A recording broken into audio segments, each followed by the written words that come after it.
Hello and welcome to episode 35 of The Dive Down, a Magic the Gathering podcast for the casual spike, focused on the latest decks, trends, and strategies in Modern. My name is Stanislav here in Chicago, and with me on the line from Denver, Colorado, it's our life force, Shane Beeps. Man, Stan, how long has it been since we've all been recording this? It feels like forever, but it's probably been like, what, 2 weeks? It's only been 3. It's been since we were in Denver a couple of weeks ago. So that's still ridiculous. Man, it's good to see all y'all, I gotta say. Yeah, I mean, the 20 minutes of audio haggling really didn't put a dent in me wanting to hang out with you guys at all, so. I'll give you 4 audio if you give me 5 audio. Ah, That's what you mean by haggling, right? I'll give you 3 dBs for 1 hertz.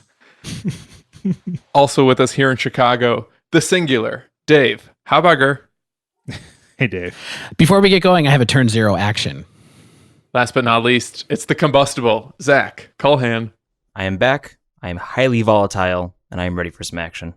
On this week's episode, we break down the results of GP Minneapolis, then we dive into one of Magic's most prominent cycles, it's Leyline Week. Finally, we wind down with a check-in on our recent experiences testing decks, new and old. But first, some housekeeping. Thanks as always to our newest patrons. Huge appreciation to Rich T, Granger H, Stephanie P, Will C, Dominic R, Dom M, and David S. Also, thanks to Chris for their awesome review on Apple Podcasts. We appreciate you all very much. Yeah, this is like one of our biggest weeks on Patreon since we got things going a few months ago. It's just, I mean, it's consistently amazing to me that so many of you really want to support the show, support what we're doing. It's truly appreciated. Wanted to let everyone know we have nearly every package out for people who are expecting stickers, pins, signed dive downs, things like that. So if you don't have those already, you should this week. And there's a few outstanding that I'm going to get to this week. So thanks again to everybody. And we're just about done with the playmat design. So those of you who are in that tier on our Patreon or interested in getting that tier, we should have some action there soon. Speaking of action, let's jump over to Zach at the news desk. What happened this weekend in Modern Magic? Yeah, there was GP Minneapolis, which happened over the weekend, which had such a diverse top 8 that included decks like Turbohedron Crab, Zombie Aggro, Vegevine Dredge, Ultra Dimension Mill. Wow, these are really new, fresh archetypes that I haven't even heard of before. Oh, wait a minute. No, that was Tom Ross's tweet, and those are all, in fact, Hogak decks. Oh my gosh. Wait, Roar. Tom Ross is now hopping on Twitter saying that the top 8 wasn't diverse enough with the deck, the card that he helped design. I believe it was more to poke fun of the very dire situation we find ourselves in, as opposed to, I don't know. Oh, gallows humor. Well, I see. His potential maybe playable commander card has been doing some work in Modern Magic. And that's right. It's GP Hogak, everybody. GP Hogak Part the First. I think some people the are thing calling the thing that everyone's been afraid of has come to fruition, and we'll get to that. So the first thing that we got as far as results over Twitter from GP Minneapolis, given that the GP had no coverage, so it was a little bit like social media archaeology, trying to figure out what was going on and making sure that stuff was real versus noise, essentially, on Twitter. But anyway, the first kind of piece of information that we got was that the day 1 undefeated deck lists really were kind of a ray of sunshine, because the 3 decks that went 9-0 on day 1 were Humans, Burn, and Blue-White Control. And the Blue-White Control deck was piloted by Gregory Orange, notable control player. I think I went to bed Saturday night thinking, you know what? Maybe everything's going to be okay. Maybe it won't be a problem. And then woke up on Sunday morning, started to look around on Twitter again and try to figure some things out. And yeah, I mean, it goes from 3 different archetypes, right? You have mid-range, aggro, and control all represented, and hey, healthy meta. And then that is not what the reality is. Yeah, I feel like this was a little similar to one of the GPs that we watched back when Is It Phoenix was beginning its ascension, where we were kind of like, oh, Is It Phoenix didn't go undefeated, and then the next day it was 30% of the day 2 meta. Well, I'm going to let one of you guys read through the actual day 2 meta, but once we got a hold of that late in the day on Sunday, it was kind of eye-opening. Yeah, so The day 2 metagame is a lot of the decks we've been talking about recently, but Hogak is taking up 19.3% of the day 2. So that's about what we saw with something like Phoenix at the top of its powers, 20% metagame. Again, though, this is one of those things, like, I guess, Is It Phoenix, where people are truly prepared for it, yet it's still performing quite well. And also below that, we're starting to see the metagame get tuned to even beat Hogak. So we see Mono Red Phoenix with 17 copies or about 10%, Burn 13 copies, about 8%, Tron 8%, Jund at 7%, E-Tron at 6.5%, the Urza Word deck 6%. And below that, we have a smattering of decks, 4% and lower. But by and large, we're seeing a lot of, aggressive decks and decks that can potentially go over the top of Hogak or combo around Hogak as well. So, seeing the complete and utter infiltration of the meta that we have with this Necropolian Menace, here is the top 16. So we have Justin Plocher on Crab Hogak, which is Hogak featuring Hedron Crab to mill yourself. 2, we have a Satyr Wayfinder Lava Troll Hogak build. 3rd, we have Ryan Overturf on Mono Red Prowess, which is a deck that I know that Dave has been playing as well lately. Yeah, Ryan Overturf's been kind of talking up this deck, and it's good for him showing his work here, showing that it can get the job done. Yeah, and this is a version of Mono Red that he's really been tuning himself, and it's different from what we're used to calling Mono Red Phoenix, because this is the deck that cuts all the Phoenix and plays 4 Bedlam Reveler. We talked about it briefly with Ross on last week's episode as well, and yeah, here's Ryan Overturf really putting his performance where his writing is. That's the most awkward aphorism ever. He really make sure you put your performance where your writing is, young man. Well, I'm referencing his articles on SCG. Yes, of course. Next, I don't think that one's going to end up on a t-shirt anytime soon, though. Next, we have another Satyr Wayfinder Hogak deck. 5th, yet again, another Hedron Crab Hogak deck. 6th, we have Boros Burn, and this one was going for the silver bullet of 4 Leyline of the Void in the side, or something like Tormod's Crypt, which is or Rest in fast. Peace. Exactly. Is that more normal one? We heard the discussion that Rest in Peace is maybe a little slow these days, right? Turn 2 to exile a graveyard isn't fast enough. Yep. Especially not on the draw. Yeah. In 7th, we have Glowspore Shaman Hogak. And for those unfamiliar, I'll quickly go over Glowspore Shaman. So that is a 3/1 for 1 black and 1 green. When it enters the battlefield, put the top 3 cards of your library in your graveyard. You may put a land from your graveyard on top of your library. Yeah, I mean, this just seems like it's another part of the getting, milling creatures package. Like, it still had the Satyr Wayfinder, had the Stitcher Supplier, but it added Glowspore Shaman as well, just to get those cards in the graveyard, I guess. Right, absolutely. And then pulling up the rear of the top 8, we have 5-color humans in 8th place. Guys, I'm just going to quickly run through 9 through 16. So we have E-Tron, Hardened Scales. 11th and 12th, we have Mono Red Phoenix. We have another Hogak, another Mono Red Phoenix, another Hogak, and then in 16th place, Merfolk. So Merfolk, even after Ross dragged it a little bit last week, shows up here in 16th place. What I thought was interesting, though, so we have 7 Hogak decks in the top 16, right? Almost half the top 16. We have an all Hogak finals. What I think is even more interesting, though, is that there's 5 burn/prowessy type decks. There's the Merfolk deck and the Hardened Scales deck. So that's 7 decks there that are all really kind of like gotta go fast, want to finish off Hogak or any other opponent quickly, take advantage of kind of the relative lack of blocking ability of many of the Hogak deck's creatures. So you wouldn't put humans in that same category a little bit? No, I was thinking that as well. I mean, I was thinking that as well. Like it definitely can go fast around. It can go fast, but I see the other decks as really just gotta go fast and can really Merfolk can cast a Spreading Seas, not interact with them. That's 14 of our top 16 decks.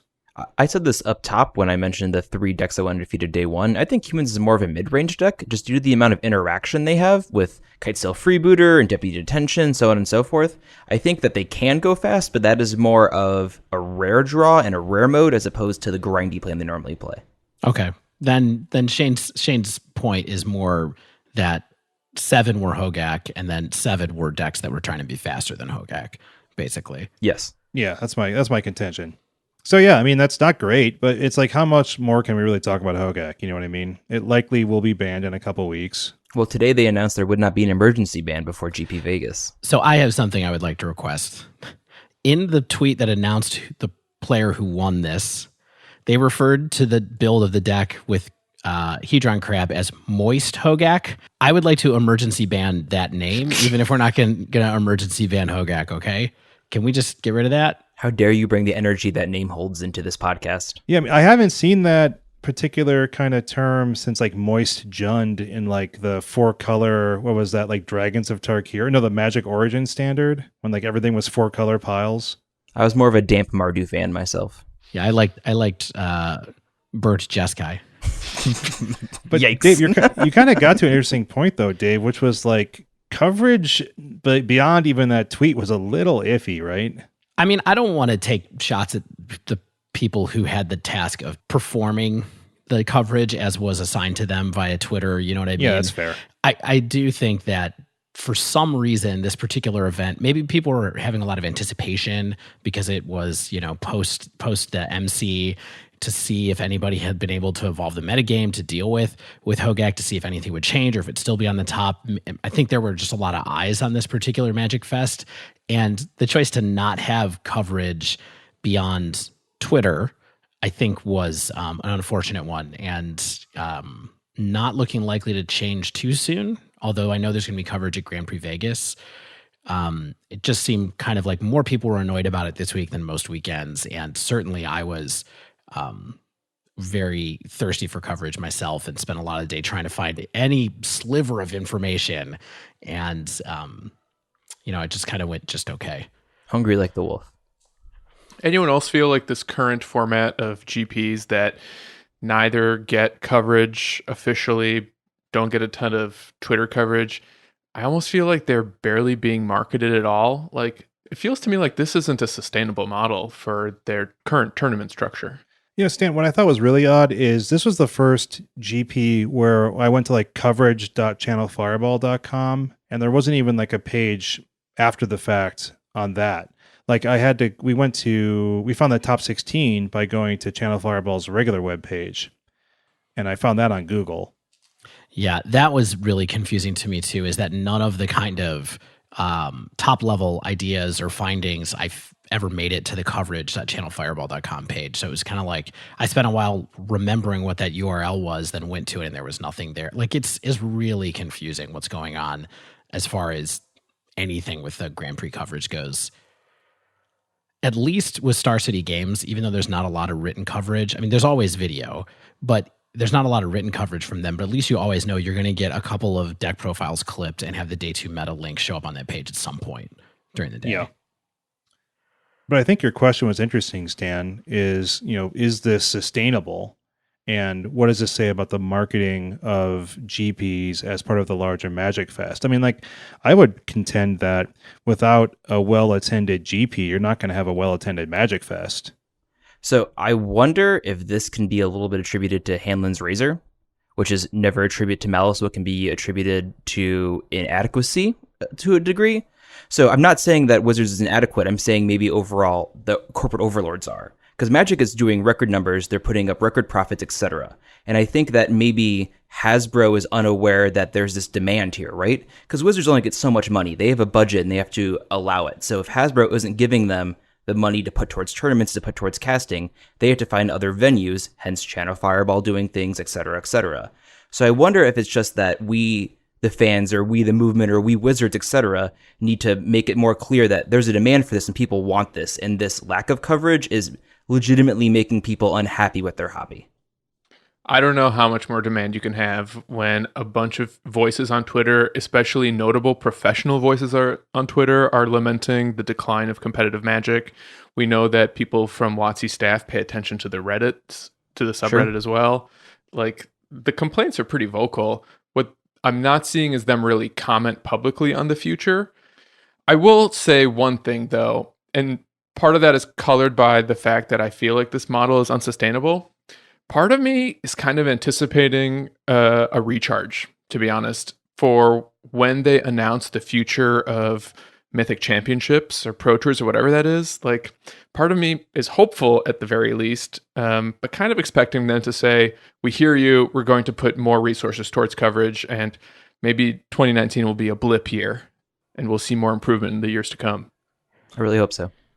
I think that there's one kind of elephant in the room that we're not mentioning here or haven't mentioned, and that is that we haven't mentioned the fact that there was also an MPL championship event that was on over the weekend.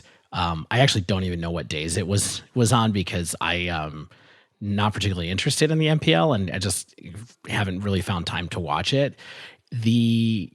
It looks a little bit like on a weekend where they have, a bunch of people on coverage doing MPL on Twitch and then having that end and having a Grand Prix that has no coverage on it at all. It just kind of throws in stark relief that I think they're throwing all of their resources behind the Magic as an esport now model. And so in their minds, that means they have to build the viewership for Arena. And that is worrisome to me in the long term, especially since I don't think that the demand is really being followed through on by anybody. Yeah, Dave, what you're describing feels a little to me like Boros, where the snake is eating its own tail, wherein we have Magic Arena and MTGO. Like, something we learned from Hasbro recently is that tabletop Magic is growing and that they basically drew a line from the success of digital to the success of paper. So if they're going to invest all these resources into promoting their digital experience and not their paper experience, it seems like something isn't aligned. I think when we sum it all up among, the Twitter threads of people earnestly calling for more coverage for whatever reason they think there has to be more coverage, I think that would, between the players saying that they're not quite sure what's happening, the attendance being down of the Grand Prix and et cetera, all of these different things kind of compounding. I think the main thing is, it's really hard to enjoy the format right now without having that kind of top level play to watch. Personally. And so I'm hoping that they do something. Yeah, I feel like this is a good opportunity to mention why we even like coverage in the first place. Like, it's more than just watching people play Magic, it's watching how they play Magic and seeing top level competitors think about the game in ways that we don't as casual spikes. Like, we don't always necessarily have that experience or the foresight, and like seeing what the pros of the sport or the game that we enjoy as a hobby are doing. When they pilot the exact same cards we do, I think it's really cool and inspirational even. I mean, it probably helps sell cards, if nothing else. I know it's not exactly a one-to-one comparison, but reading about hockey coverage versus watching a hockey game is worlds apart.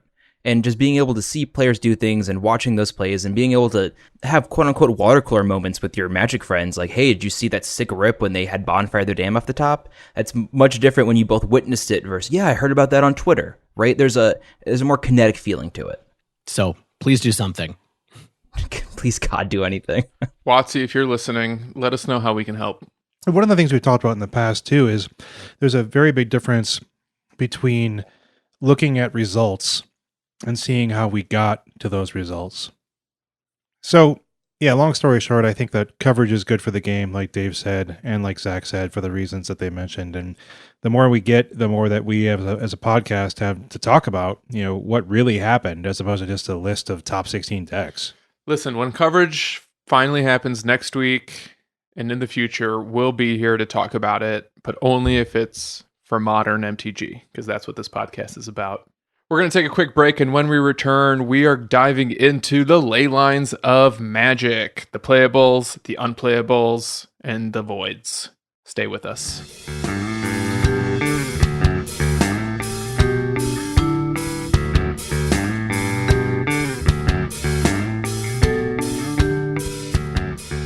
Something we often mention and even kind of joke about on this show, it's that free spells are very good, especially in Modern. Stan, sometimes casting spells for free can be good. Coming soon on a Dive Diamond t-shirt. And honestly, the word free can mean a few things, depending on the context. So sometimes a free spell can be something cast off of As Foretold. We've talked about how Arclight Phoenix can sometimes feel free because you're paying for cantrips, not the bird itself. Phyrexian Mana, Street Wraith, Eggs, Manamorphose. I think you get the picture. Free spells come in all shapes and sizes, and even super types.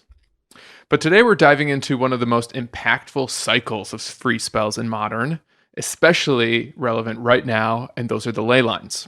With Leyline of the Void being the most played card at MC4 in Barcelona, we're also seeing it as the most played card in recent Modern challenges. Plus another cycle of Leylines being printed in Core 20, we felt this week was a great opportunity to talk about the reasons why some Leylines are Modern staples, and while others are relegated to the bulk bin. Absolutely. So we can dive down into a little bit of the history of Leyline. So we'll go through all the sets they've been printed in and talk about the ones that were featured in that set, and either talk about why they are good later, although those will be grouped together, or we'll talk about the ones that are not seeing play and why. So currently there are 11 Leylines, 1 black, 3 red, 3 green, 2 white, and 2 blue. They were first featured in the set Guildpact, which is part of original Ravnica block, and was released in 2006. They all feature the same naming style, Leyline of Blink. They all monocolor. They cost 4 mana, 2 generic, and then 2 of the specific color of the Leyline. And they all have what we were going to refer to as the Leyline clause, which reads, if Leyline of Blink is in your opening hand, you may begin the game with it on the battlefield. So before we dive into the specific Leylines, we should really break down the meta or level 2 choices that go into putting Leyline into play, right? So your opening hand is one that you're keeping after all your mulligans. So if you draw your hand and it's kind of garbage and you're going to put it back, you don't get to put one of those Leylines into play before you mulligan. It's after you decide to keep. And you can put as many as you want. So if you happen to have 3 Leyline of Void in your hand when you keep, you can put them all into play if you want. Ooh, that's like jackpot in today's metagame. Yeah, absolutely. Destroy all of these, I dare you. Although you basically mold 3 fewer cards sometimes. Ah, Right, exactly. Virtual card advantage, Shane. yeah. Here comes Force of Vigor coming at you, but not enough. So when you do your turn 0 actions, same way with doing mulligans, you start with the player who's going first. So you can't put them into play before you decide if you're keeping or not. So it's a sort of thing where there is an order to it, and it doesn't come up a lot, but it's important to know for high-level play for sure. So what you're saying is that these days, in certain matchups, you should probably resolve mulligans and then Resolve your turn 0 actions. right. The player should go. The player who's about to be on the draw should go, do you have any turn 0 actions, to the player that's on the play? And then the player that's on the play should ask the same question to the player on the draw, and then game should proceed from there, kind of. Yeah, well, I love to go, do you have turn 0 actions? Because I sure do.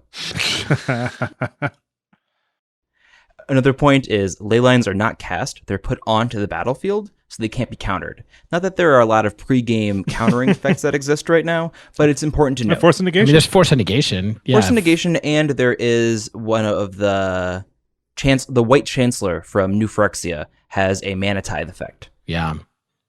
That would be some wild stuff if those could interact, and you're like, okay, everybody's putting in Chancellor of the Annex or whatever to be able to force spike someone else's Leyline of the Void. Seems good. All right, just to be clear, everybody, we know that none of these things work. We want you to know that they don't work. That's why we're talking about them.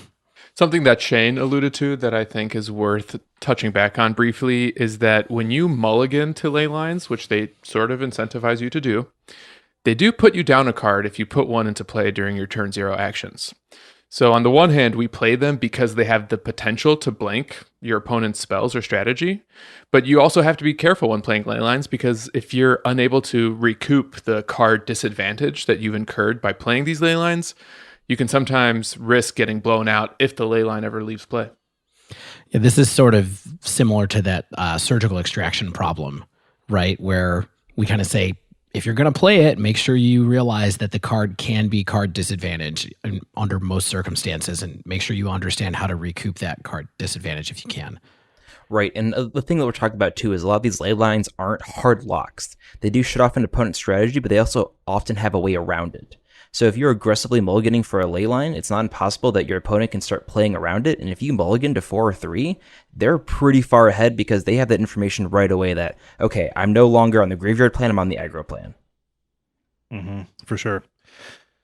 So from this initial Guildpact cycle, only one of them really sees modern play, and that's Leyline of the Void. And we're going to talk about kind of the modern playable Leylines in our later section. But let's talk about why these other 4 from the Guildpact set don't really see any play. So look at the text. So we have Leyline of the Meek and White. Creature tokens get +1/+1. Only tokens. Okay, that's fascinating. We have the White Force right now, which is a quote-unquote free white spell that pumps all creatures, not just tokens. And that's even seeing not even, kind of fringe questionable play. So this card feels like it was very balanced, and they wanted to make sure it wasn't going to push something over in standard, or maybe they wanted it to reward a strategy. Either way, this isn't even Z playing tokens. Yeah, blue Leyline of Singularity. All non-land permanents are legendary. This probably had a little bit more meaning when like the legendary rule was a little bit more strict. Maybe? I don't know. Right. When you could play a legendary permanent to blow up your opponent's legendary permanent, for instance, but now it's... Ugh. So red, Leyline of Lightning. Whenever you cast a spell, you can pay 1 mana. If you do Leyline of Lightning, say that 3 times fast, deals 1 damage to target player or planeswalker. A little limited there. 1 damage isn't very much. I mean, that can add up, but paying the mana just seems a little restrictive there. It's really bad. Yeah, it's bad. Just bad efficiency. Then, Since when do red decks not have excess mana to spend on 1 point of damage, though? I'm just so upset with you. and in green, Leyline of Life Force, creature spells cannot be countered. So when we were doing research for this episode, there was this brief moment where I thought, hey, this seems potentially playable in the right deck, until I remembered that Cavern of Souls exists and is better in every way. What if this but a land? What if this enchantment tapped for mana? Right.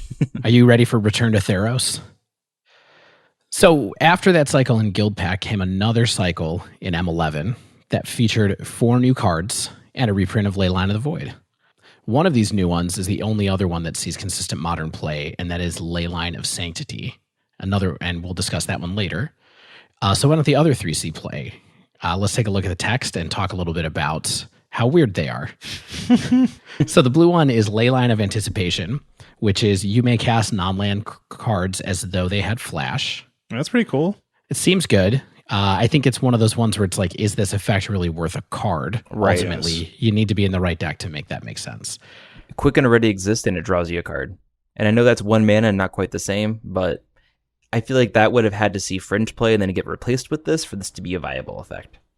Well, I mean, the thing is, Quicken is... let's not go too far down this rabbit hole, but Quicken is only gives you 1 spell, and this gives you all of them, right? Including creatures. So you could have a deck where you get to cast creatures at flash, all of them. So, but you'd really want to have some powerful stuff happening or to make that worth it.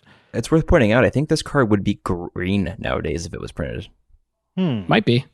Oh no, that seems like a blue ability, like Teferi, Time Raveler, and stuff like that. Yeah.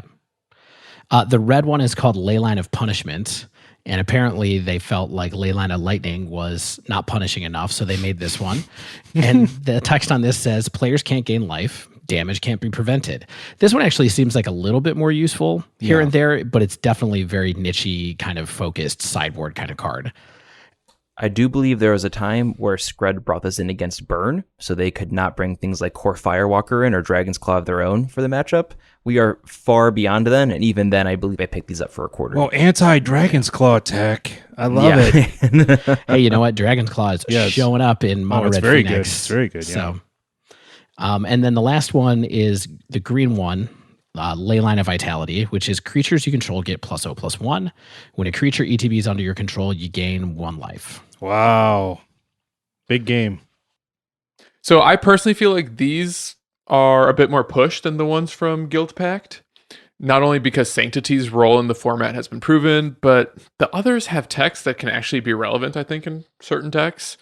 The obvious one is Leyline of Punishment. Not only does it look like a burn plant, but it appeared in a 5-0 list as recently as July in Modern. Likewise, Leyline of Anticipation occasionally pops up in Legacy combo decks as a way to win at instant speed, and the green one is just a card. Yeah, certainly is a piece of cardboard. Well, see, I kind of think the green one actually could show up sometime because if there was some kind of infinite combo deck where you wanted to make sure you got a soul warden effect into play, and maybe you wanted one that couldn't be killed by a lightning bolt, maybe someday Leyline of Vitality could be a fit for that. It definitely feels like it would have to be some kind of part of an infinite combo of some kind. Yeah, for sure. It might be just like a infinite life, arbitrarily large amounts of life combo. Yeah. Plus like Kitchen Finks and something that doesn't let you put counters on it or something like that. So for sure.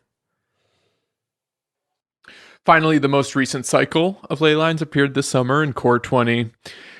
This cycle featured reprints of Void, Sanctity, and Anticipation, but we got new Leylines in red, Leyline of Combustion, as well as green, and that was Leyline of Abundance, both of which we will talk about shortly. So I think one thing that's really interesting to me about the Leylines overall is just how kind of specific and narrow the designs for these cards really are. Yeah, for sure. Right?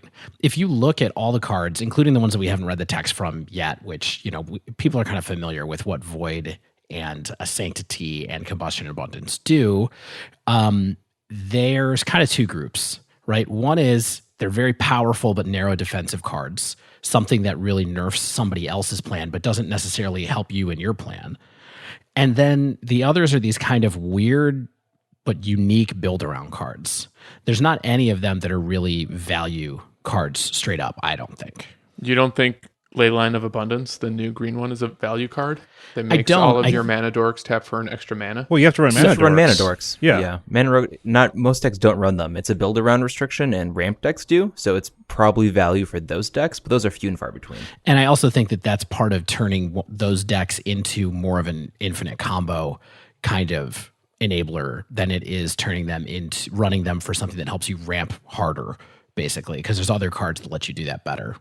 So, basically, if you look at the state of what's going on here, the defensive ones are pretty good. The build-around ones have been pretty much less useful, but there's a couple that are starting to pop up.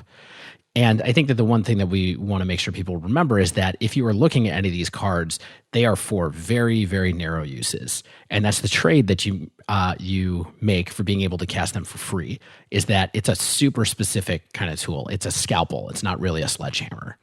Yeah, absolutely. And I think that's why we will not see something like a Leyline of Blood Moon or Leyline of the Moon or something, because these aren't meant to be turn 0 shut down an opponent's deck. And even against Hogak where they're being used, I don't think they're supposed to act like a valve like that. It's supposed to be more options at a cost.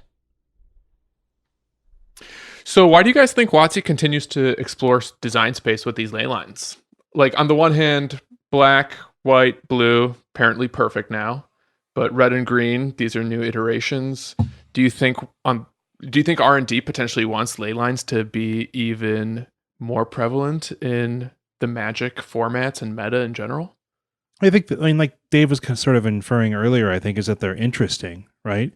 I think that they're one of the spaces that they have to be very careful with, because they can either be too powerful on a defensive level or too powerful on turn an archetype into something perhaps overly powerful. Like, if it was an ETB style deck and it was like every time a creature ETBs, do XYZ, and it was just too much, that, they have to be really smart in the way they design these cards. So I think it's cool that they keep going back to the well a little bit and saying, what can we try here?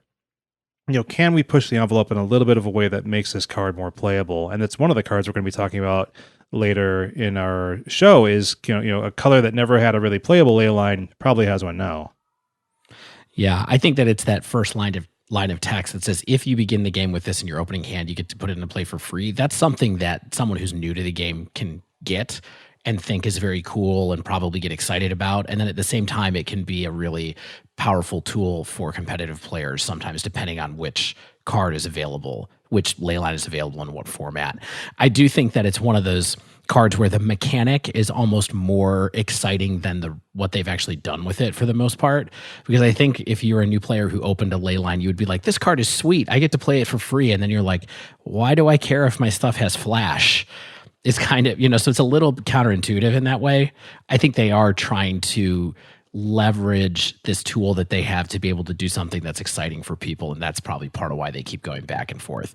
I do think one thing that's interesting, though, is that these cycles have been printed 3 times now, and Leyline of the Void has been in it every time, and it kind of feels like they're just a pretense to reprint Leyline of the Void over and over again.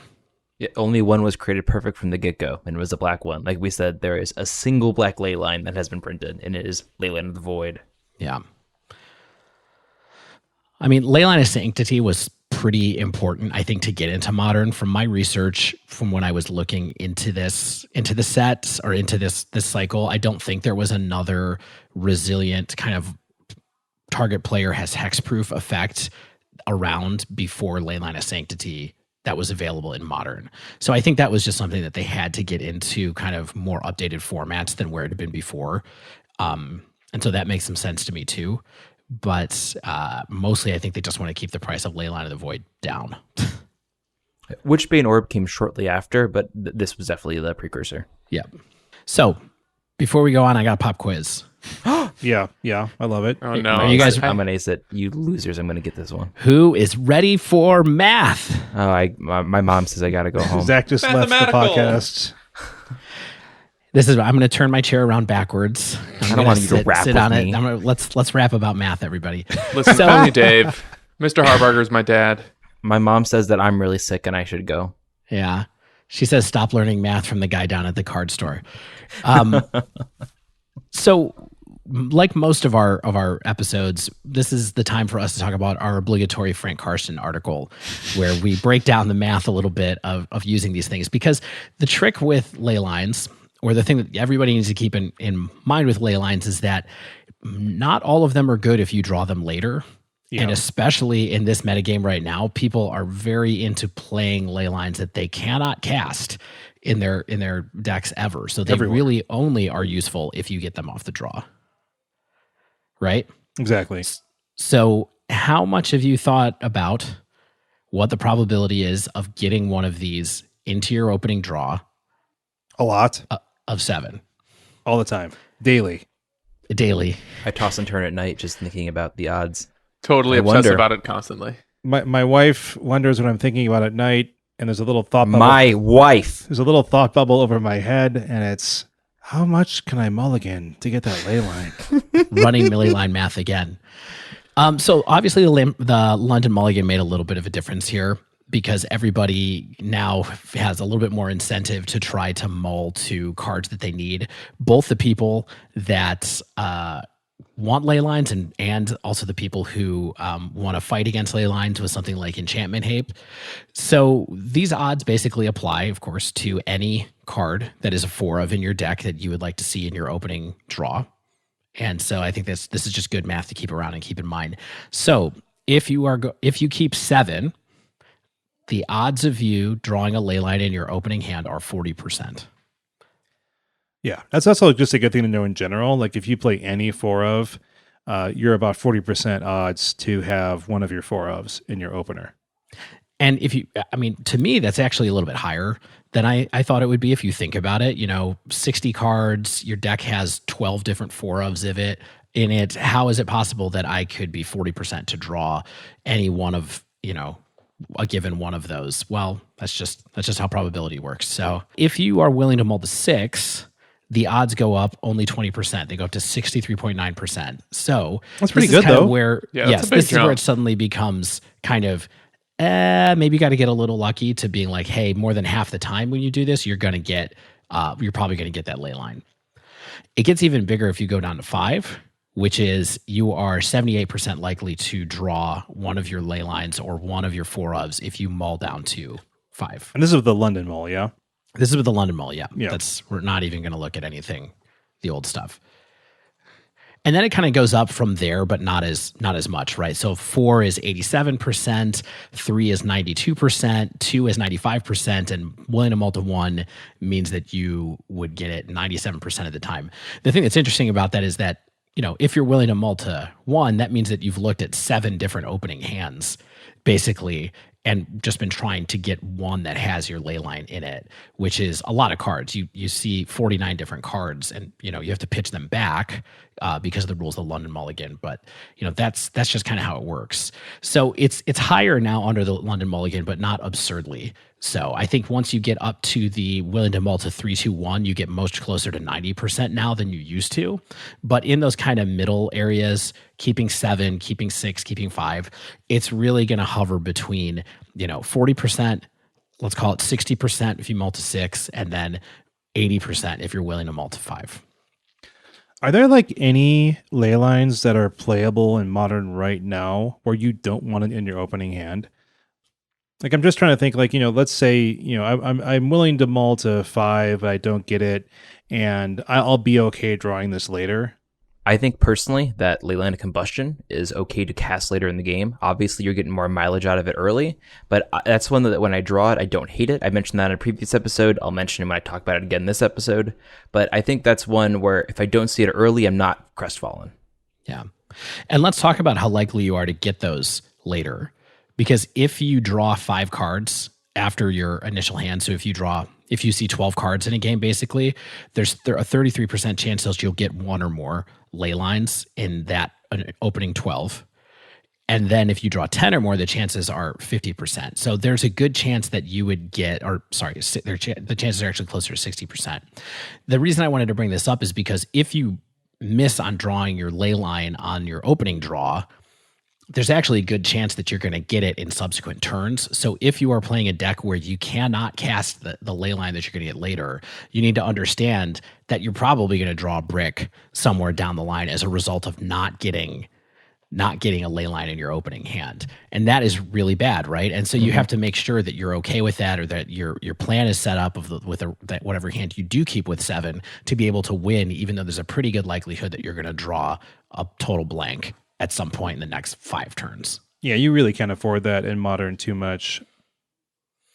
Yeah. I mean, it depends on the deck that you're in, right? So if you have Faithless Looting or Scries, and you can control the cards that you're seeing a little bit, then that mitigates that quite a bit. If you're in a deck that has no way to interact with the draws that they're making, then you are in trouble if you're going that way.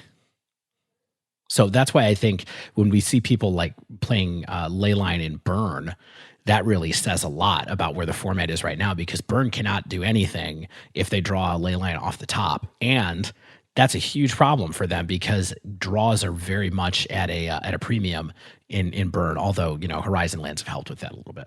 Yeah, I had to say I was really surprised to see the 4 of Leyline in Burn when something like Tormod's Crypt triggers prowess on their Swift Spears, and it's a 0 CMC card. But I think we can get a little bit more into that later on when we talk about Leyline of the Void, probably. Desperate times call for desperate measures. Yeah, it's not a one and done, that's for sure. So now we're going to talk a little bit about these modern playable ley lines we've been referring to. And so out of the 11 of the modern legal ley lines, which is all of them, of course, only 4 really see modern play, and 2 of those are recent additions in Core Set 20, which are still kind of proving themselves. And so the 4 that see play are Leyline of the Void, Leyline of Sanctity, Leyline of Abundance, and Leyline of Combustion. So why these cards? So we're going to break down each one of these and see why they're cut above the rest. And so I'll start with Leyline of the Void, one of my favorite sideboard and now main deck cards. So this is so currently the most played card in Modern. Somehow, Leyline of the Void. Brutal. So Leyline of the Void reads, if a card would be put into an opponent's graveyard from anywhere, exile it instead. So I'm going to read this one more time. This is very important. If a card would be put into an opponent's graveyard from anywhere, exile it instead. So let's talk about a little bit why it's incredibly popular at the moment, right? So I think the primary thing, of course, with a Hogak and Dredge-ish type metagame, it's just a really true silver bullet against any graveyard strategy.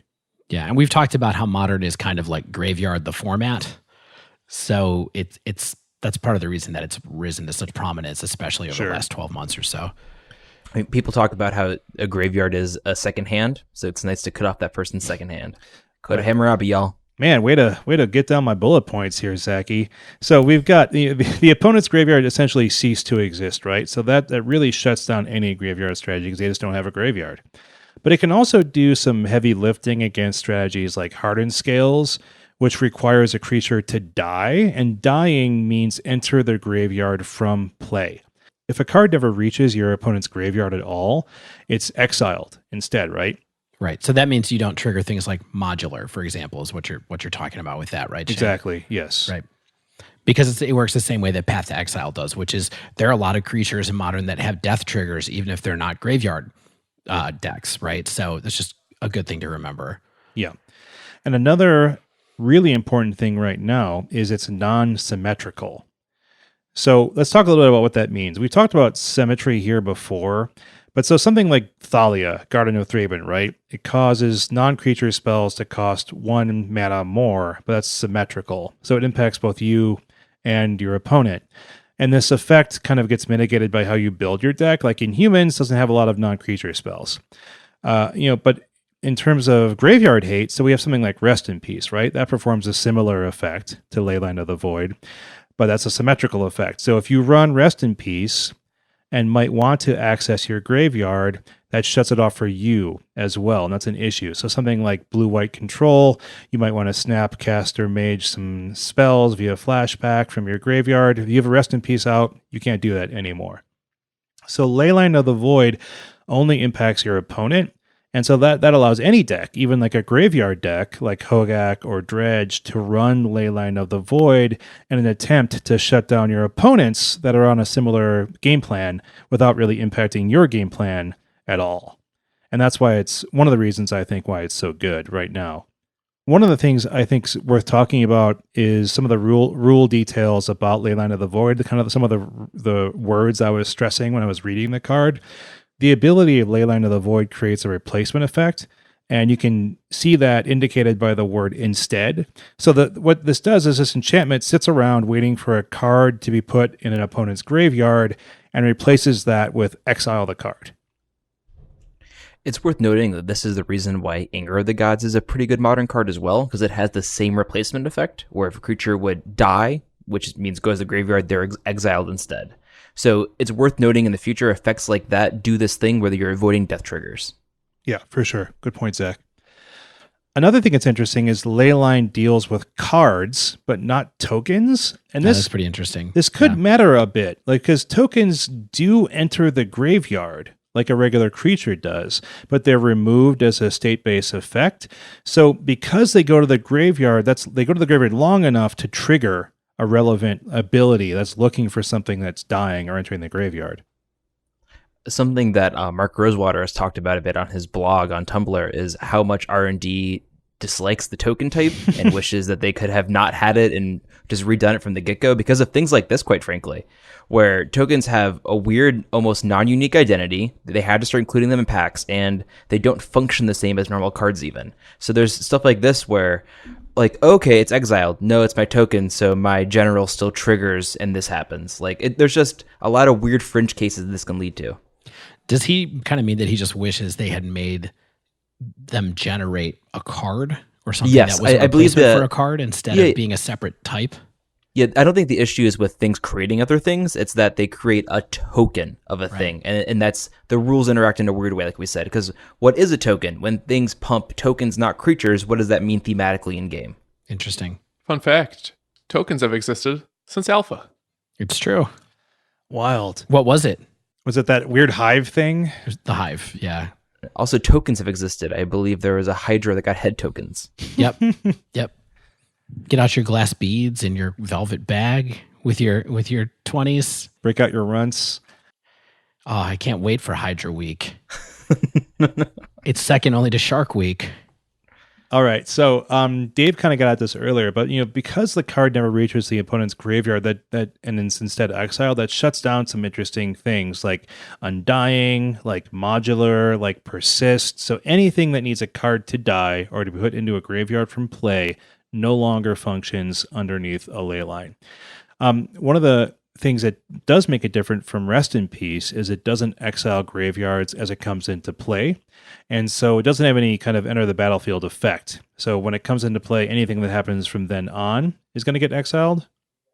Yeah, it's even more reasons that you need it in your opening hand if you're playing it, because it's like, why bother if you're going to play it on turn 4 unless it's unless it's one to replace one that's been destroyed. We talked about how Rest in Peace was too slow on turn 2. So on turn 4, this is most likely very much too slow. Yeah, sure. Well, you're dead by then. And it doesn't even exile, right? Right. Rest in Peace exiles on ETB. This just exiles after it's on the battlefield. Zach got an interesting reason why this card is so powerful and it effectively operates as card advantage for you. Is your graveyard decks are more or less using their graveyard as an extension of their hand. We talked about this a lot in our Dredge episode. So Dredge is putting all these cards into the graveyard, effectively acts as the hand. If the Dredge player is no longer able to access those cards that would normally go into their graveyard, they're going to lose that source of card advantage against you. So you're gaining it back in a powerful way against them. So I think this is a really great point about Leyline of the Void and why it's good sometimes, but not all the time, right? Because in where we are right now, especially with decks like, Hogak and Dredge being really big, and then other decks that sort of use the graveyard but not as completely, that makes Leyline of the Void really good right now. But people do tend to bring it in all the time against decks that it's just okay against because they don't have any other tools against the graveyard, or maybe they spend too much time kind of over sideboarding about decks that have the graveyard as like a secondary plan, right? So I think that this is something that you really should think about when you're going to play Leyline of Void, when you're going to add it to your sideboard as opposed to other sideboard options, because there might be things that work better later in the game as opposed to something that's scorched earth like Leyline of Void, where you got to play it. You got to play it on turn one for it to be useful. For example, I've been playing a good amount of Mono Red Phoenix, which is suddenly the second most popular deck on the day two meta share. And I don't think Leyline of the Void is that great against Mono Red Phoenix. It's good and helpful and does definitely make the deck lose some of its very powerful plays, but it doesn't totally cripple that deck. And so you get back into one of those things where Leylines are really good and really worth mulling to if you know it's going to shut off their deck, like it can with Dredge. Ross mentioned last week that Leyline doesn't necessarily shut down the kind of green-black Hogak decks because they can play a good amount of creatures out on their own that don't necessarily go into the graveyard and have to do that synergy to work. And then maybe sometimes you can kind of hard convoke a Hogak out of your hand and kind of move on. I mean, it would take a lot to get there, but you can play this game where you can play creatures out if you're green-black. And so it's still quite crippling if you're on the green-black Hogak to have a Leyline played against you, but it's kind of one takedown from total destruction.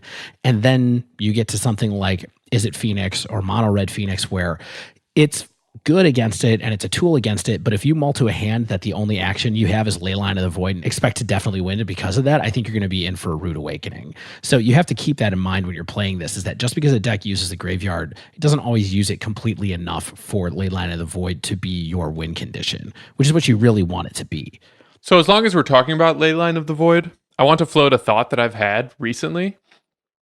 If and when the modern meta starts to hinge on playing for Leyline of the Void specifically, does this perhaps in and of itself indicate that the format is unhealthy?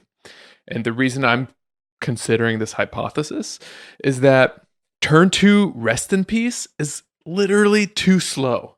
And Surgical... Sometimes, yeah. I mean, sometimes, yeah, but we're considering Hogak, right, as the menace. Surgical doesn't do enough. Ravenous Trap, Tormod's Crypt, and Relic are one-shots that can be played around, sometimes barely even slowing the Hogak player down. So if anyone is serious about attacking Hogak, they have to play 4 Leylines, and I can't shake this feeling that we never actually want to be in formats where players need the 4 to compete. Yeah, I think this is a really good point, Stan. Like, there's no comparison for like artifact hate like this, right? So like, let's say Affinity or Hardened Scales are taking over the format. There's no kind of like colorless card or a Leyline card that can be played in the same fashion. So it's kind of like this canary in the coal mine. Like if you see this many Leyline of the Voids in decks that can't even cast it, you can tell something's going wrong.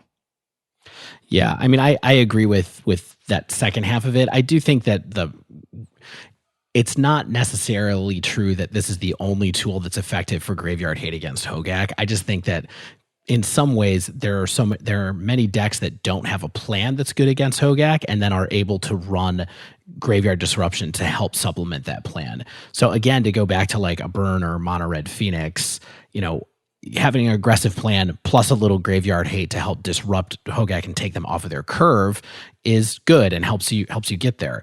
The decks that have to run Leyline of the Void in order to take them completely off their plan, no matter what it does to their own plan, that's where things I think indicate that the metagame is kind of getting unstable and bad.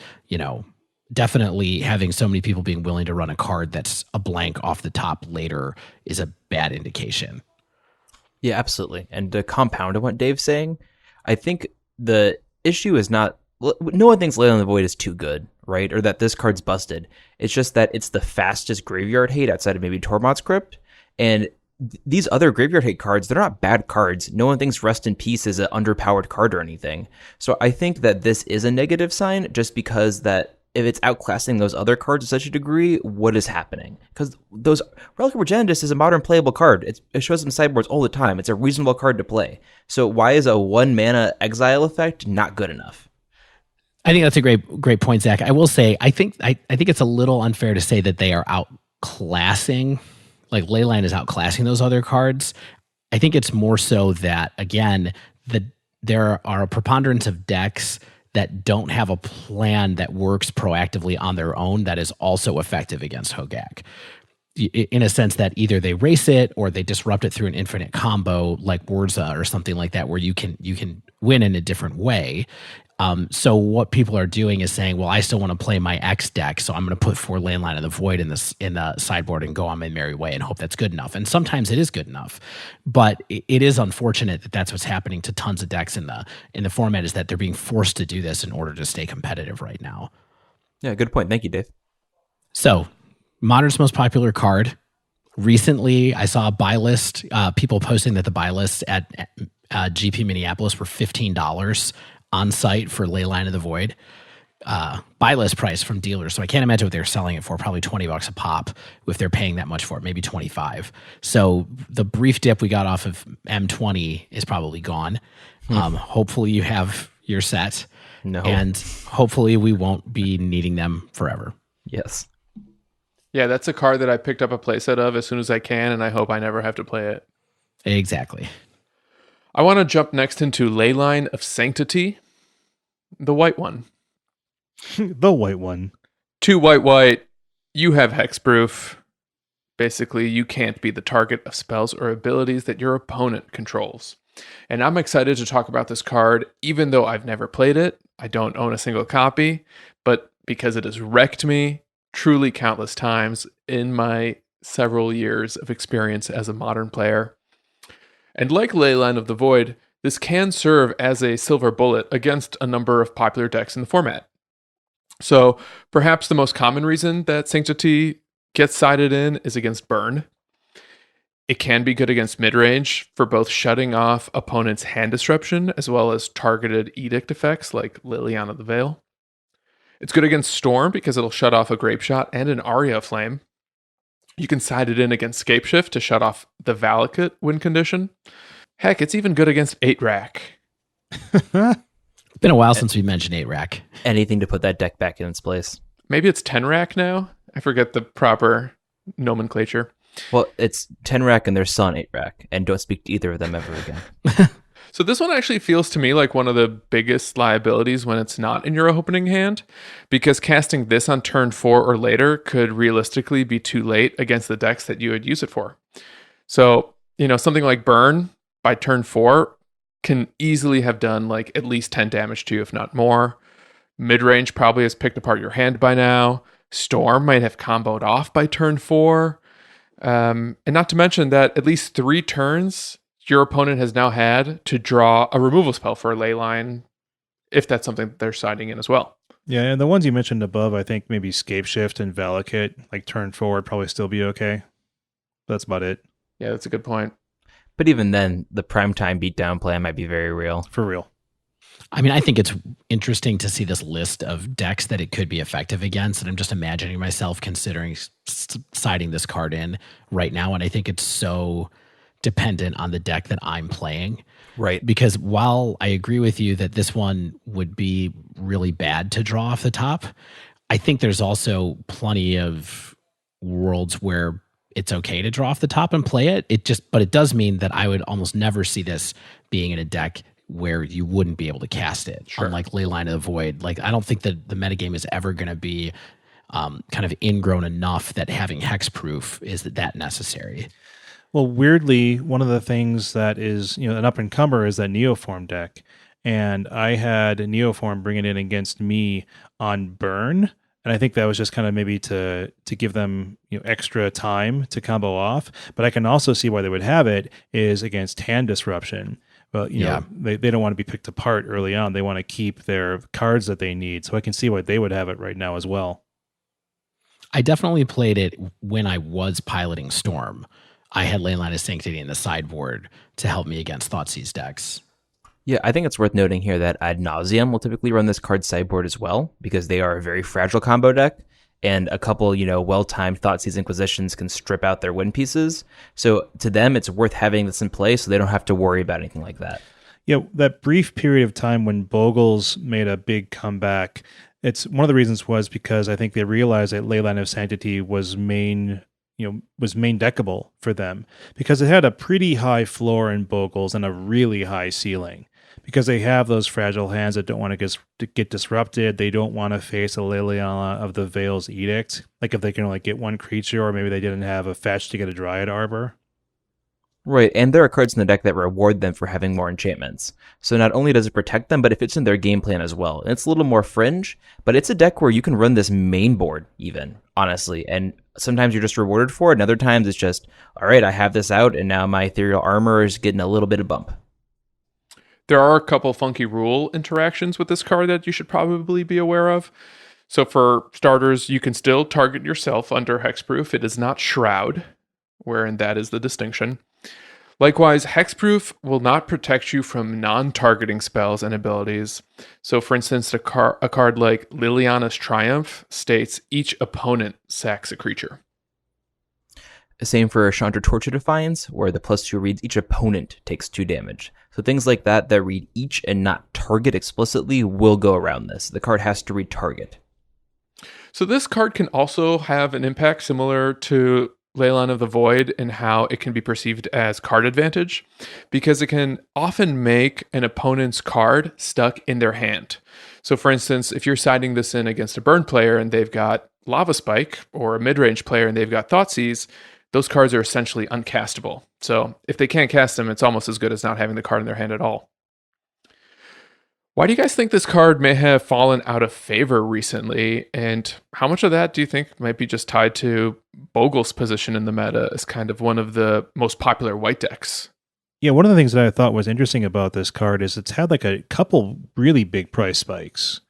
And so like when is a card like this something that people really want to be playing?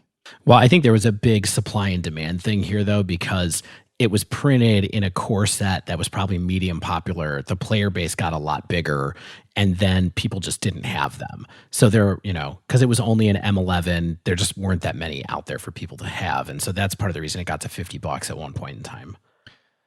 I mean, one of the things I was thinking about, too, is like there was a time when Burn was even more popular than it is now. And so like Burn used to focus more on the targeted direct damage, and then as it got creatures in Eidolon of the Great Revel, it got soon after that Monastery Swiftspear. So those were really powerful, and then Atarka's Command was soon after that, and like Stan said, that was one of those ones that was like each opponent gets dealt damage. So I think when Naya Burn was more popular than Boros Burn, one of the reasons being Atarka's Command. So I think those were kind of all reasons that I can think of why Leyline of Sanctity became even less good against Burn. I think that Leyline of Sanctity's time in the sun might not be over, and with the banning of Hogak and the emergence of new archetypes, we might see it return. It's a unique effect. Like we mentioned, the only other card that really does this is Witchbane Orb, which is a 4-mana artifact, which is not a free card you put into play on turn 0. So I think there's time for this to still be powerful and good. We have to see what the meta holds after the ideal caging of the Necropolis. Yeah, I kind of agree with Zach, especially if Burn continues to grow its position in the meta share. I think this is a card that people are going to start turning to a little bit more. I mean, if for no other reason, then it's more accessible than ever thanks to that reprint. Absolutely. Yeah, I would also look to see if like Storm somehow gets popular again, or a blue-red spells deck that targets with some kind of big payoff like that. I mean, what if Sramos got really popular? Like that this is the type of thing that shuts down their win con and makes it really hard for them to get at you. So I think it's fair to say that we're all asleep on this, but more of a time capsule sleeve, and you can dig it up one day in the future. yeah, I mean, this is a tool to have available, and if you don't have them, they're probably priced pretty well right now. It's probably worth getting a playset. But then you have to play white decks, Dave. No, you don't. Hey, you don't have to play white decks to play a Leyline. You fool. As much as I said earlier, you probably Metamorphose 2 white cast Leyline of Sanctity. Hey, I definitely did that when I was playing Storm one time, because to like stop getting thought seized, essentially. Stop thought seizing me. Yeah. Yeah, as much as I said earlier, I think I'm more inclined to play this one in a deck that I can cast it. We then listed like 5 decks that you couldn't cast it in anyway, so maybe it can be as good as and versatile as Leyline of the Void. You can cast it ad nauseum via your mana rocks. Not that you want to spend them that way, but you can. Right. So our next one is Leyline of Abundance, and it reads: whenever you tap a creature for mana, add an additional green. And then it has an activated ability that says 6 colorless, green, green. Put a +1/+1 counter on each creature you control. Only 8 mana. But it's 8 mana, yeah. Hey, but in a red deck, that's nothing. Well, I think that's the point, though, right? Is that this card exists to be put into a space and time where generating 8 mana and generating maybe 16 or 24 mana even is in fact nothing. Because I do think that this card exists essentially to enable infinite or massive generation of mana for doing broken things. So the activated ability dimension of it is pretty interesting.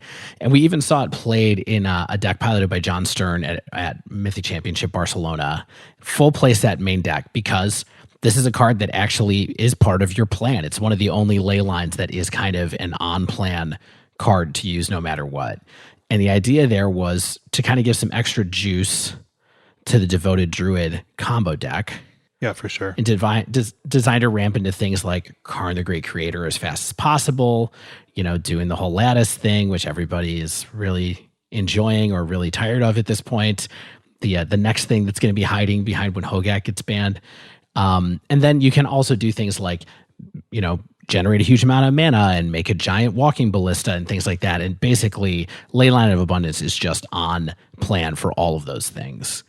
And so, I don't know if this is necessarily, if this is a deck that we're going to see a lot right now, or a card in that archetype of decks that we're going to see a lot right now, but it's definitely something to keep an eye on as far as a very powerful card that's out there on the fringe, just waiting for a home for the right shell to kind of make it pop for real. So Shane, you've been playing Devoted Druid Karnbo lately a couple of times. I mean, do you think this is helpful? Do you think it's overkill, or?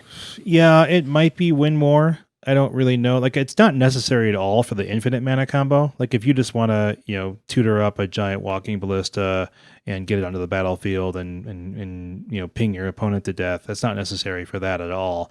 But like you said, I think it could be more useful in the all-in strategy that has, a lot of Birds of Paradise, a lot of Noble Hierarchs, and you really could get Karn online or a Teferi online if you're doing like a Bant strategy. But what we're seeing now is that's kind of like the Utopia Thrall Arbor Elf combo, and I don't really know if that's more resilient. There's definitely more pieces involved in that. I think maybe one more piece, but one of the things I think is cool about that is it could make for some larger chords more quickly, like a Chord of Calling, or it could allow you to like do a double spell, like you can cast your Eladamri's Call into that Vizier of Remedies on the same turn, which typically can be challenging even with like the Utopia Sprawl Arbor Elf type deck. Yeah, I mean, I think it's interesting to note that the deck list that we have linked here, at least, does not have Chord or Eladamri's Call in it. Yes, it's running the freed from the real combo version, which is basically another way to make infinite mana off of enchanting a mana dork with Freed from the Real, and then having it have the 1 mana activated ability to untap itself. And so you just kind of tap and untap it over and over and over again, Yeah, which is I think that's a pretty kind of different way to do it. It is interesting that there's less creature search in this deck than most of these typically have. It's just relying on Finale of Devastation. So I'm kind of surprised that it went that way instead. Yeah, I think it's like yet another way to try to build a deck like this, of which there are maybe 5 like somewhat viable ways. So it might be one of those ones that sort of comes into vogue and people start testing with it again. Yeah. But I think for now, this is a powerful card to keep an eye on, if you're super into this universe of decks, you probably should be trying it out, seeing if you can proxy them up and play with your friends, and then see if it's something that you want to try, or throw them the trade binder for when it gets broken, because this does feel like one of those cards that eventually someone will figure out a way to do something amazing with. So do you guys think that this is card advantage if it's mostly functioning as a ramp spell? You know, one of the things we talked about with all the other ley lines is how they do equate to card advantage. And I think that's slightly harder to grasp with a spell like this. Yeah, I think this one is just about being a part of your plan A.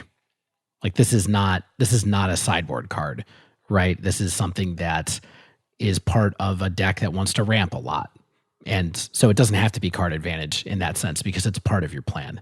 Yeah, unlike the first two we talked about, you're not sort of invalidating half of your opponent's deck, or 5-6 of your opponent's deck in something like a graveyard strategy. So like Dave said, this is kind of the other category, which is part of an engine, part of a singular strategy, part of a very narrow strategy that has more and more payoffs as the modern format gets larger and larger. Finally, the best, the greatest, the reddest. Once again, my beloved Leyline of Combustion. So, Krakatoa! Zach, how excited are you to have 15 unfettered minutes to talk about Leyline of Combustion? We'll see if I use them all or if I give some to charity for a tax write-off. All right. So, Leyline of Combustion, 2 of any color and 2 red. Whenever you or at least one permanent you control becomes a target of a spell or ability an opponent controls, Leyline of Combustion deals 2 damage to that player. So we talked about this in the episode right after Denver. We've been talking about it. Really, it feels like ever since. I love this card. So it's the new red Leyline from M20. And in classic red fashion, it doesn't shut down strategies the way white or black does for the Leylines, but instead it just punishes your opponent for playing the game of Magic. That is, casting spells that target. So it's really similar to, I think, the green Leyline in that you're not going to put this in any red deck, right?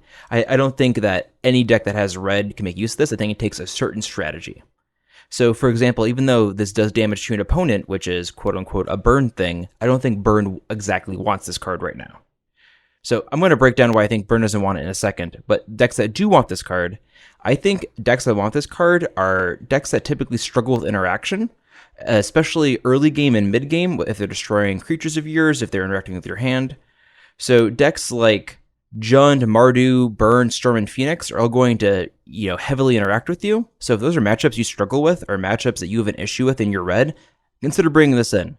Especially Jund, if sometimes you fetch and shock and Thoughtseize, and then they go to 13 for doing that. And sometimes they just have to, right? So what are some specific decks that this shines in? So Mono Red Prison, obviously, we talked about that a little bit. That's a deck that struggles with end of the battlefield effects, and the prison pieces are pretty fragile, open to destruction. So if you can punish your opponent for trying to break your lock, that's a place you want to be in. I think Phoenix, personally, all the variants, Gruul, Izzet, Mono Red, Moist Jund, whatever comes up in the coming days. I think that Phoenix decks are not a fan of interaction as well. Destroying a thing in the ice, blowing up a Papyrus Ascension, Aria Flame, that's bad news, right? And also these decks are capable of dealing quite a bit of damage already. So being able to ping your opponent for 4 or 6 while trying to interact with you could be the difference between, losing at 2 and winning with them dead. Yeah, this is one of those areas, though, Zach, where I think back to what Dave said earlier, right? Is like, what can make this worth the card or potentially 4 cards in your sideboard, right? And I think that this, more than perhaps any of the other ones, is one of the ones that's on the bubble for me. Not as a modern playable card, but really what decks you're going to want to play this in, how many, how much you want to rely on mulliganing to that. It's really a more interesting one, and I'm glad that it is, because so many of the other ones are not. They're not this nuanced. No, I totally agree. And I think that's why I'm such a fan of this card for a big reason, is that it's not just an auto-include in a bunch of red decks. You really have to think about your strategy and where this fits in and if you're going to be rewarded for it. So honestly, I ran Scred the other day at my LGS, and I didn't put this in the side, just because I was running fewer creatures than normal and like not as many lock pieces. So I thought that I had better uses for those slots. And I love this card once again, but I thought in a prison versus mid-range strategy, I'd rather have it in the prison. Yeah, one of the things that you mentioned early on when you were super hyped about this card, you were like, well, what if I get, Inquisitioned or Thoughtseize? And it's like, well, I don't know if that's worth a card, Zach, just against the hand disruption. It's really, if you have some creatures that you want to get repeated damage in, if you lose that damage, it's going to cost you. So you want to have some way to mitigate that loss. So I can see where this Leyline comes into play there. Right. And that's why I think it's also good. This is more of a speculative take, but I think it might be good in these goblins lists that people are brewing, the black-red ones. Just because you have so many targets that get removed that, like you said, sometimes, if they're removing your couple targets, they're going to win the game at 2 life because they stabilized. This helps mitigate that stabilization a little bit. And then moving on to my earlier point, why not to include this in Burn? So it seems sort of like an inclusion that go right in. Burn has things that get targeted. Thoughtseize and Inquisition are always not great, but Burn doesn't want to see them all the time, right? But I think a big reason why Burn doesn't want this is they only run currently 12 non-land permanents. And that's 4 Goblin Guide, 4 Swift Spear, 4 Eidolon. So that's only 12 possible triggers you have off this, aside from discard. And not every deck's running discard. You're more likely to see spot removal than you are discard. Yeah, or Burn targeting you. Even then, I guess this gets to the point of whether or not it's card advantage, where what do you need from this card for it to be worth the inclusion in your sideboard? And I honestly think you need to expect to get 3 triggers out of this for it to be worth it for me. And that's a pretty high demand, quite honestly, and a lot of decks aren't going to get that. And I don't know if 4 damage is worth an inclusion, because there are other cards that deal 4 damage that don't have all these hoops to jump through. Yeah. So you can cast Burrow's Charm. There are 2 mana. Rather than wait for 4 damage, you can cast Exquisite Firecraft, etc., etc. If you're looking for this effect, you want to punish an opponent for messing with you as opposed to just getting in damage. Yeah, I mean, that's why it makes just so much sense in Mono Red Prison, right? Because you have so many pieces there that someone wants to try to get rid of or wants to try to interact with, and then you have a couple of creatures. And so, yeah, everything just kind of adds up to, well, every time you try to do anything to me, you take some damage, and that makes a ton of sense. Exactly, and typically the deck has also struggled with Enter the Battlefield effects, Shaman of the Pack, Lapa Belly Sliver, other things like that can get around the lock. So being able to punish your opponent for either destroying or trying to go over or under is good. So once again, I think that's why it's good in a Storm or Phoenix deck where you have these powerful enchantments that are in Aria Flame, and it's very good against that card. Cool. I love it. Zach, your enthusiasm for the card inspired me to get a playset, because I'm convinced they're going to go up in value one day. Still waiting, but anything is possible. I've been getting foils to really ensure that once the spike happens, I can cash in. Well, you know what? If it only gets printed once, about 5 years from now, it's going to go, and there's going to be a meta where it's supposed to be there, and then you're going to be laughing. All the way to the bank, baby. Yep. So Stan, obviously I've been singing this card's praises for over a month now at this point. How do you feel about my take on this in Phoenix? Do you think it's viable in there? I know you own them, but I don't know if you've actually cast them. No, I haven't. I've sleeved them up, but I haven't actually put them in a deck. I was thinking about it in Mono Red Phoenix and talking to a lot of people to see what they thought of the idea, because I think that's a deck that's really vulnerable to losing its creatures. So something like mid-range that can pick apart your hand and kill off your creatures can sometimes be a tough matchup. Sometimes you're just faster and they're doing enough damage to themselves where it doesn't matter. But the problem for me was that I couldn't figure out what to take out, and I felt like other effects might be more valuable. So like as a burn player, I'm more concerned with my opponent gaining life than perhaps my opponent targeting me. I think that the decks that this card is designed to beat might already be okay matchups with the sideboard options that a deck like Mono Red Phoenix has.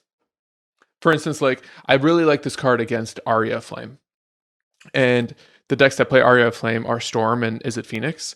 And for Mono Red, at least, like those are not bad matchups. For Storm, like Dragon's Claw does the job. Like I'd rather be gaining that life than pinging them for more life. Yeah. Yeah, I actually played Dragon's Claw against Storm a couple of days ago with Mono Red Phoenix, and I think I got up to like 30 life.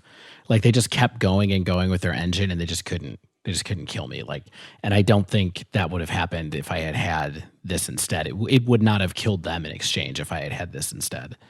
So before we move on maybe to the wind down and we talk about our final thoughts on this, is what I'm hearing that you guys think this might only be good in prison, and that's maybe why I like it so much?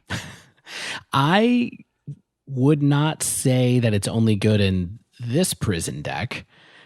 I think it's possible that it's possible. It's possible that any deck that tries to fill the board with a ton of permanents might be able to make use of this deck.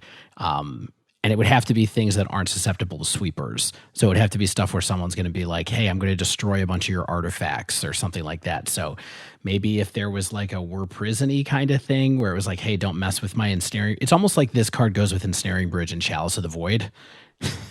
You know what I mean? And it's like whatever build that is, this is something you want to have around if you have those cards, whether it's mono red or something else. We're going to call it Butterfinger Prison because you better not lay a finger on it. Yeah, I like that.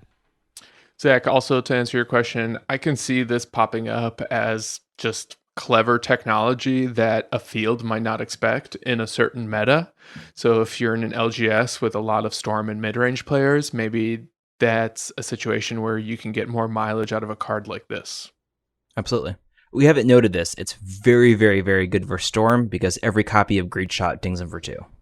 Yeah, I think this card is great, totally playable, good to have around. The number of decks that might actually benefit from it might be small, but it's important. Small but mighty decks. Yeah, I would say grab both of the last two we talked about. You can get them for under $2 for Leyline of Abundance. I don't really know what Combustion's price is right now, but you know, I think it was under $1 last time I saw. Yeah, no, it's under $1. I definitely did not buy 500 copies that I need to move real quick when my girlfriend gets home tomorrow, but I do need to move these before she gets home tomorrow. I've made a huge mistake. So those are the Leylines of Magic, the turn 0 effect du jour. This was a fun experiment, you guys. It was different from what we've done in the past where we look at a single card or a single deck, but here we got to explore an entire cycle and really analyze like Modern and Magic and the format that we're in right now and see how like an entire group of cards can impact that. Hopefully we can do more Modern dives in the future. If there's a cycle of cards that you think would be worth a dive on our podcast, shoot us a tweet. If there is one thing you remember from this discussion about Leylines, remember that you are 40% to draw it if you keep 7, 60% to draw it if you keep 6, 80% to draw it if you keep 5. That's it. 40, 60, 80. Okay? That's the big that's a big takeaway that I think you could put. Those are words that you can put to work every day. Thank you, Dave. We're going to take a quick break, and when we return, we're going to wind down by checking in with the Haha Boys and talk a little bit about what we've been playing in Modern. Stay with us.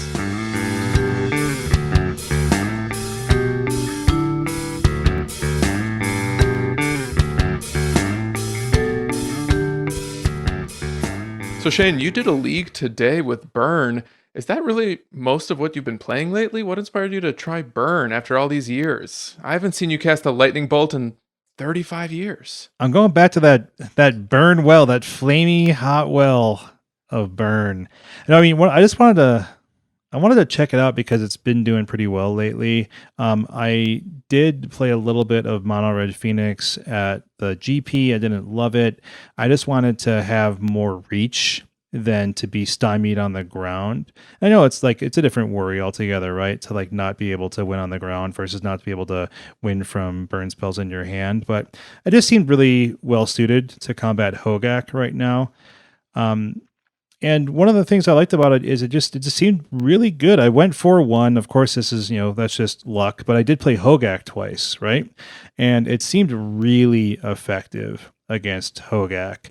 So, if your LGS isn't one where Hogak's taken over or something like that, which I imagine is most LGSs, but if you play online, then I think that Burn's going to be a pretty effective deck right now. I think it's fast enough to handle Tron.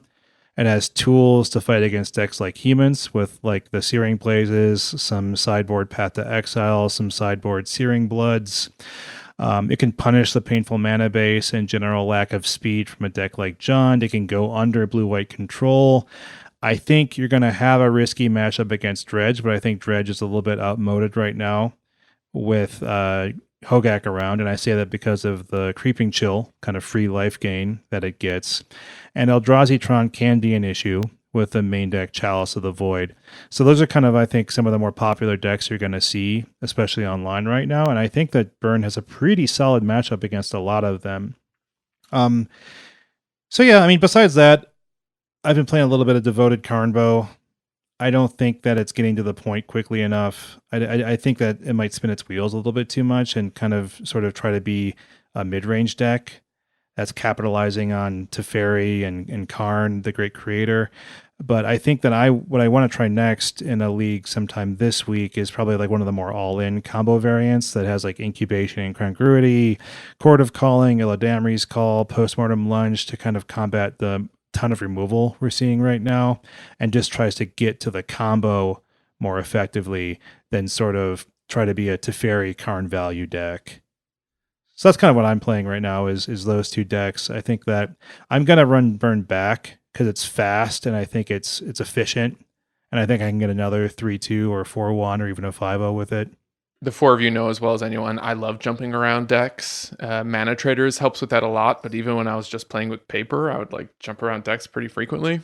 So the ones I've been working on the most lately is Mono Red Phoenix. Of the decks I own in paper, I really feel like this is my most competitive deck right now. So even if I'm not playing it the most often, I feel like it's important for me to kind of just stay abreast on where the deck is at and its plan, so I can be good with it if and when I want to take it to a tournament.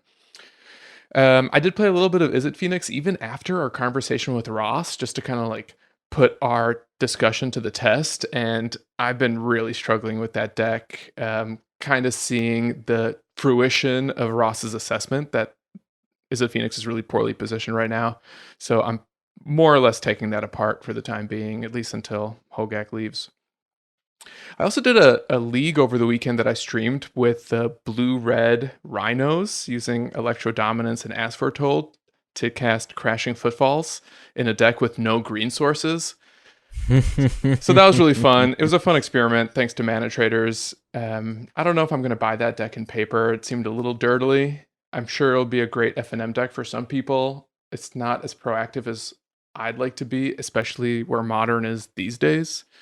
But I think that's a deck that has potential to be tweaked into something more consistent. I mean, Dave, you were on that stream with me, or at least in the chat. Yeah. So I think you kind of saw that there are some hands where like you just kind of can't do anything. And all you're really trying to do is draw cards until you find either your payoff or your enabler. And if you don't have one of those two pieces, you're kind of out of luck.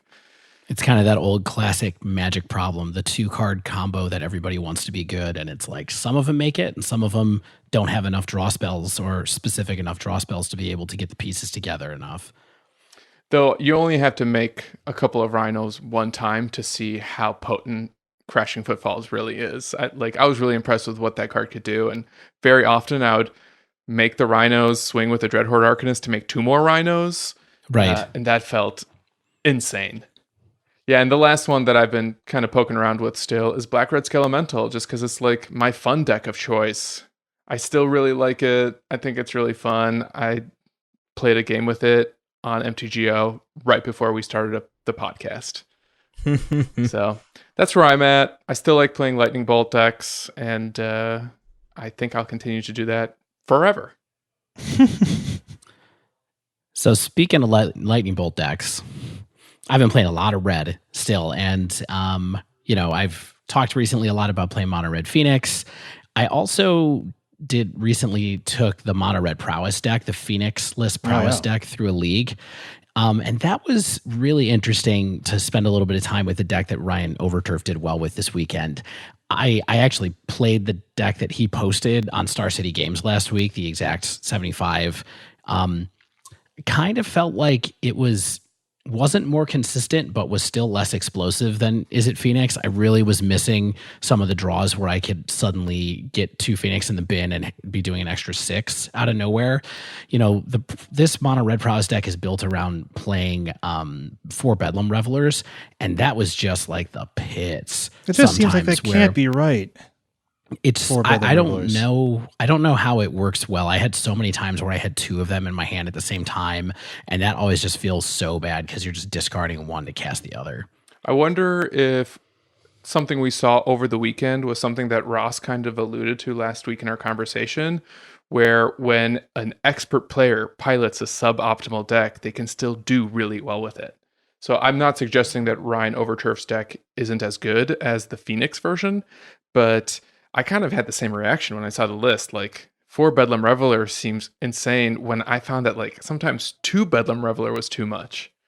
Yeah, I totally agree. And so I quickly went back to Mono Red Phoenix after that and was reminded immediately of how powerful it could be. So I got a 4-1 recently with Mono Red Phoenix, and it did things like I killed Hogak on turn 2 in game 1, which was kind of wild, but they took so much damage that I just did 14 to them on turn 2, and that was it.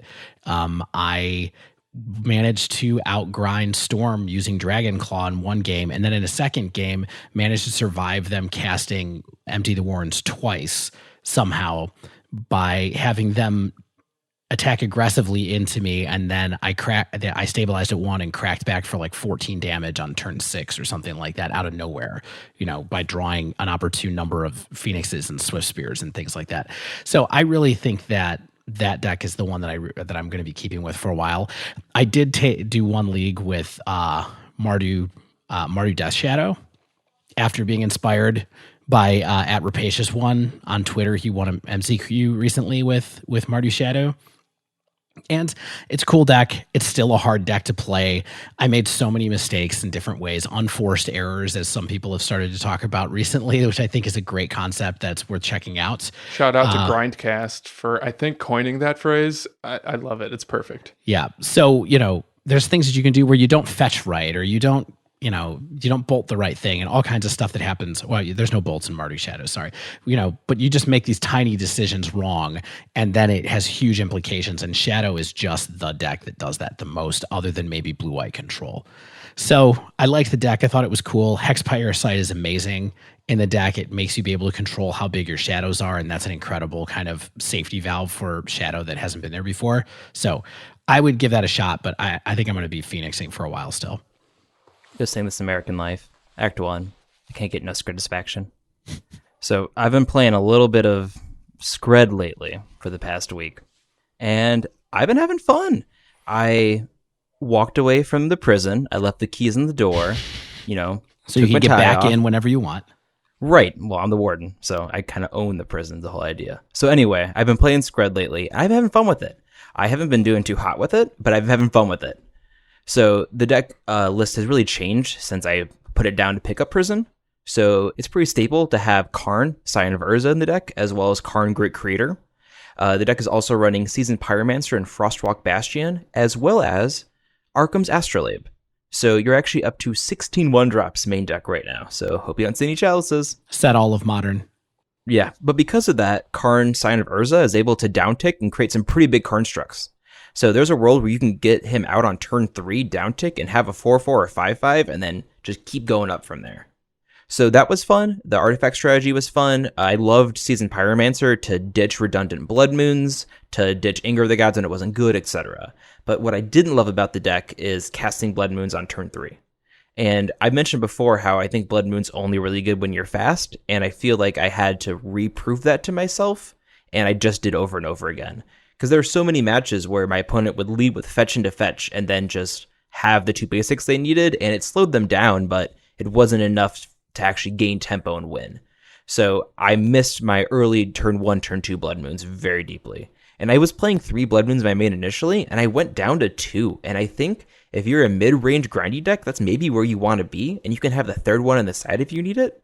But Blood Moon is just not as good as it once was playing on turn 3 naturally. And of course, there are some decks that only run a couple basics, but for the most part, and I feel like especially because of Ren and 6 and some other cards, basics are a lot more prevalent. So I want to go back to Prison. I miss it. I like the consistency of it. No one ever. I like the Prison archetype in Richard Garfield's Magic the Gathering modern format. That's the official name. Yes. Please don't sue us. So that all being said, I do think Skred is maybe at the most viable it's ever been. And that's just because of all the power it's got recently. Seasoned Pyromancer is a very, very powerful card in here. Like I said, being able to ditch redundant either damage spells or lock pieces or even Relic of Progenitus, it's kind of good because then you are able to get the tokens and etc. The Karn Wishboard, also a very powerful plan B. It's slower in here because you're using mana rocks to ramp, but overall I feel like the deck is still probably tier 3, tier 2 best case scenario, but totally FNM viable, and if you have the cards, I think now's a good time to bring it back out. So there you have it. That's what we're doing in MTG. We're people too. We love playing the game. And yes, we also talk about it professionally once a week for an hour or 2 on a Monday night. This is professional now? That's a generous term. Yeah, it's above beer league, but it's like not. It's a minor league. I guess I am the only one wearing a tuxedo. Yeah, I keep wondering, why do you keep showing up in that? It's so weird. So that wraps up this week's show. I think this is a good time to warn our loyal listeners that I'm gone next week. Listen, if you haven't yet, make sure you subscribe to our podcast so you get the latest episode as soon as it comes out. And if you use Apple Podcasts, please leave us a rating and review. If you'd like to submit a question to the podcast or pick our brain on something in Modern, you can tweet us at The Dive Down, all one word, or email thedivedown@gmail.com. If you see us on Reddit, feel free to send us a message there as well. If you'd like to support the show, please join our Patreon. Joining at any tier gets you access to our super secret Slack channel. We love interacting with our listeners, friends, and fans. So check that out at patreon.com/thedivedown. As always, special thanks to the bands Nowhere and Spaceblood for letting us use their music. And until next week, get out there and... Wait. I'm sorry. Turn 0 action before you draw.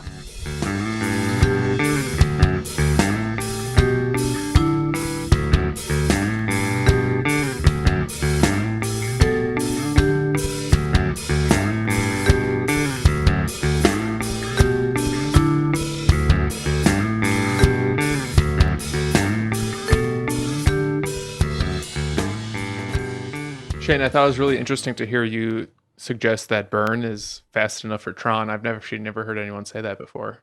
What? Are you lying to me? Are you being sarcastic? I'm lying. He's pulling your leg. I'm crossing my fingers when I say that. Right behind his head.